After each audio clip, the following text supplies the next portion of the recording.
আপনি যখনই আপনার মোবাইলে ইউটিউব স্টুডিও অ্যাপটাকে ওপেন করছেন, আপনি দেখছেন চ্যানেল অ্যানালিটিক্সের জায়গায় আপনার ভিউজ কমে যাচ্ছে, ওয়াচ টাইম কমে যাচ্ছে। আসলেই কি ভিউজ ওয়াচ টাইম আপনার কমে যাচ্ছে? একেবারেই না। ইউটিউব আপনার অর্জন করা কোনো ভিউজ কোনো ওয়াচ টাইম কেটে নেয় না।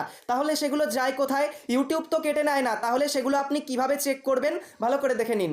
ইউটিউব স্টুডিও অ্যাপটাকে ওপেন করার পর একদম নিচে অ্যানালিটিক্স অপশানে ক্লিক করবেন। এরপর দেখতে পাচ্ছেন ওভারভিউ এর পেজটা কিন্তু আপনার সামনে এভাবে ওপেন হয়ে যাবে। এরপর দেখতে পাচ্ছেন এখানে ভিউজ লেখা রয়েছে আর এরপর ওয়াচ টাইম লেখা রয়েছে। আপনি ভিউজ দেখতে চান বা ওয়াচ টাইম দেখতে চান, যেটা দেখতে চান তার উপর একবার ক্লিক করবেন। ধরুন আমি ভিউজ দেখতে চাই, তাহলে ভিউসের বক্সে একবার ক্লিক করব। ক্লিক করার পর দেখতে পাচ্ছেন এরকম একটা ইন্টারফেস ওপেন হয়ে যাবে। আপনি চাইলে কিন্তু 7 দিনের ভিউজ দেখতে পারেন, তাহলে আপনাকে 7D-তে ক্লিক করতে হবে। ডিফল্ট হিসাবে 28D মানে 28 দিনের ওয়াচ টাইম ভিউজ এগুলো দেওয়াই থাকবে। এরপর আপনি যদি টোটাল ভিউজ বা ওয়াচ টাইম দেখতে চান, মানে আপনি যবে থেকে চ্যানেল খুলেছেন আজ পর্যন্ত যতটা আপনার চ্যানেলে ভিউজ বা ওয়াচ টাইম এসছে, সেটা আপনি কিভাবে দেখবেন? জাস্ট আপনি লাইফ টাইম লেখাটার উপর ক্লিক করবেন, একটু ওপর দিকে চলে যাবেন।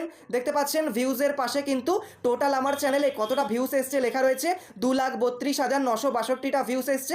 একইভাবে ওয়াচ টাইমের বক্সে ক্লিক করলেও কিন্তু এভাবে লাইফ টাইমে ক্লিক করে আপনি টোটাল ওয়াচ টাইমটা দেখতে পারবেন। তো আপনি বুঝতে পারলেন ইউটিউব আপনার কোনো ভিউজ ওয়াচ টাইম কেটে নিচ্ছে না। এখান থেকে আপনি টোটাল কিন্তু ভিউজ ওয়াচ টাইম দেখতে পারবেন। এছাড়া আরও একটা বিষয়, এখানে দেখতে পাচ্ছেন লাস্ট 28 ডেজ লেখা রয়েছে।